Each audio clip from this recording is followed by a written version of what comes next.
Assalamualaikum warahmatullahi wabarakatuh. Salam sejahtera untuk kita semua. Shalom, Om Swastiastu, Namo Buddhaya, salam kebajikan. Perkenalkan, saya Suci Sari Nur Zubaidah, guru sosiologi dari SMA Negeri 16 Samarinda. Halo, apa kabar anak-anak? Semoga dalam keadaan sehat walafiat ya. Nah, untuk kesempatan kali ini kita akan belajar bersama tentang manajemen konflik sosial, yang mana Ibu sudah menyediakan beberapa media seperti komik dan ilustrasi untuk mengetahui bagaimana bentuk manajemen konflik sosial. Adapun tujuan pembelajaran kita kali ini adalah peserta didik diharapkan mampu memahami manajemen konflik dan mampu mengidentifikasi bentuk-bentuk manajemen konflik yang ada di masyarakat. Untuk kali ini, Ibu akan menjelaskan tentang definisi manajemen konflik, kemudian pendekatan manajemen konflik, hingga bentuk-bentuk manajemen konflik.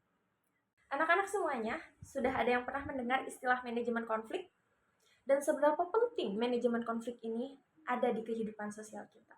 Nah, manajemen konflik sosial pada dasarnya diartikan sebagai kemampuan atau keterampilan dalam menekan intensitas konflik sosial melalui berbagai cara seperti dialog, pertemuan, dan sebagainya. Dari sini kita tahu ya, manajemen konflik itu sangat penting untuk menghadapi konflik sosial, yang mana konflik sosial itu sifatnya adalah inherent. Artinya tidak pernah terlepas dalam kehidupan kita, anak-anak. Setiap individu, setiap kelompok pasti pernah mengalami konflik sosial. Manajemen konflik sosial itu memiliki dua pendekatan, anak-anak. Yang pertama, ada pendekatan secara kepentingan, dan juga yang kedua ada pendekatan secara hak atau keadilan. Nah, untuk pendekatan secara kepentingan ini adalah pendekatan yang ditempuh melalui jalur informal atau tidak melibatkan lembaga resmi untuk menyelesaikan suatu konflik. Contohnya adalah musyawarah, berdiskusi, atau berinteraksi pada umumnya. Itu adalah bagian dari pendekatan kepentingan. Selanjutnya ada pendekatan secara keadilan atau pendekatan hak.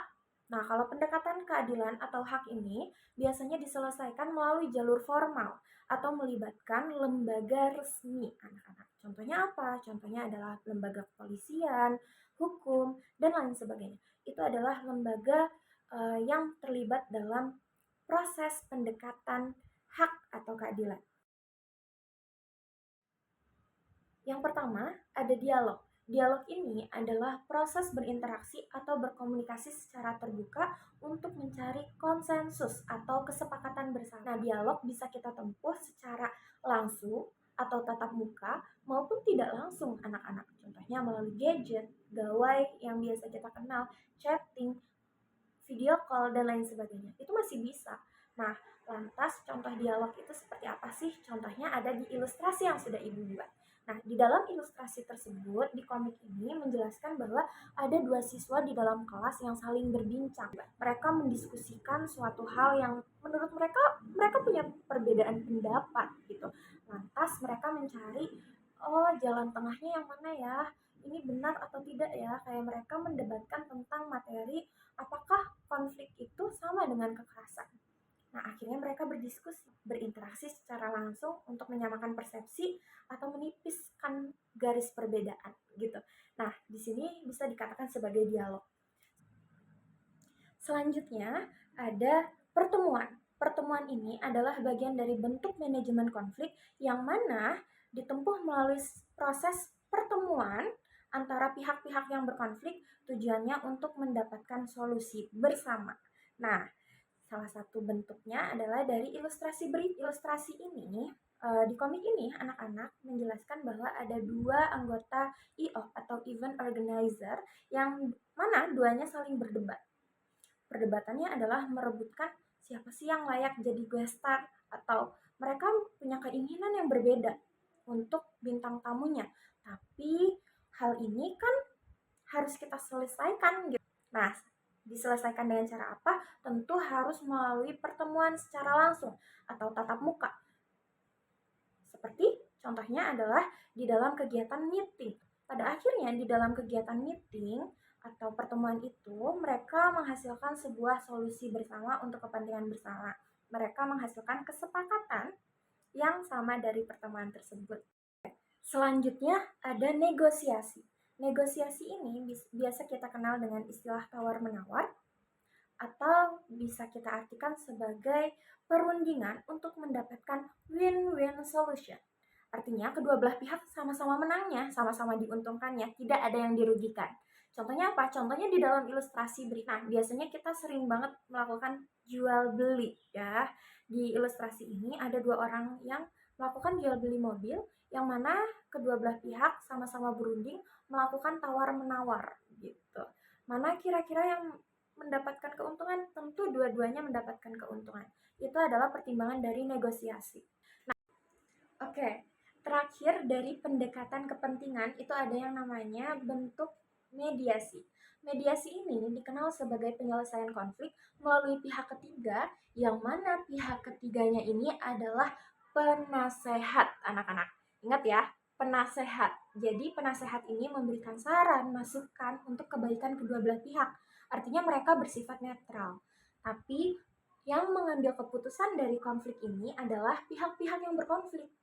Contohnya adalah di ilustrasi komik berikut. Nah, di ilustrasi komik tersebut dijelaskan bahwa ada dua orang yang bertengkar atau berdebat karena rebutan parkir. Nah, dari ilustrasi komik tersebut, anak-anak, ada dua orang yang berkonflik karena rebutan lahan parkir. Nah, sering banget ya yang kejadian rebutan sesuatu akhirnya berkonflik. Kemudian datanglah pihak ketiga, yaitu Pak Satpam yang menawarkan saran, masukan, nasihat bahwa alangkah lebih baik salah satu pihak mengalah. Kemudian Satpam ini juga memberikan masukan bahwa ada lahan parkir yang lebih luas atau bahkan lebih dekat dan lain sebagainya. Itu adalah salah satu bentuk manajemen konflik secara pendekatan kepentingan. Adalah sudah kita pelajari berdasarkan pendekatan kepentingan. Lalu selanjutnya kita akan bahas bentuk-bentuk manajemen konflik sosial berdasarkan pendekatan hak atau keadilan.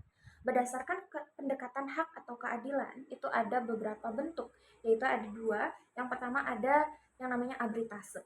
Arbitrase ini adalah proses penyelesaian konflik sosial melalui pihak ketiga, yang mana pihak ketiga ini adalah sifatnya seperti wasit mengambil keputusan. Jadi pihak yang berkonflik, merekalah yang harus menaati pihak yang ketiga. Nah, contohnya apa? Contohnya adalah di dalam ilustrasi komik tersebut ada kasus demo, kemudian berujung ricuh, kemudian ya seperti biasa ada yang namanya pertentangan. Itu adalah bagian dari konflik sosial. Nah, dari konflik itu kemudian ada pihak aparat kepolisian yang mengambil tindakan tegas itu dengan membubarkan paksa atau bahkan biasanya secara pembubarannya menggunakan gas air mata. Itu adalah salah satu bentuk arbitrase. Nah, yang terakhir ada adjudikasi. Adjudikasi ini adalah penyelesaian konflik melalui lembaga hukum atau meja hijau. Contohnya adalah di dalam ilustrasi berikut. Di dalam ilustrasi tersebut dijelaskan bahwa ada kasus maling ya, atau pencurian. Nah, tentu untuk menyelesaikan konflik pencurian ini jangan menggunakan amuk massa ya, tapi bisa kita tempuh melalui jalur hukum atau jalur pengadilan. Ketika suatu kejahatan diadili dengan jalur hukum, itu adalah bagian dari adjudikasi. Sampai sini paham ya bentuk-bentuk manajemen konflik sosial. Oke anak-anak, yang terakhir kita tarik kesimpulan dari materi yang sudah kita pelajari. Anak-anak sudah tahu kan seberapa penting manajemen konflik sosial di dalam hidup kita. Harapannya setelah mempelajari manajemen konflik sosial ini, anak-anak semua bisa mengendalikan konflik yang ada di sekitar, baik untuk diri sendiri atau di masyarakat.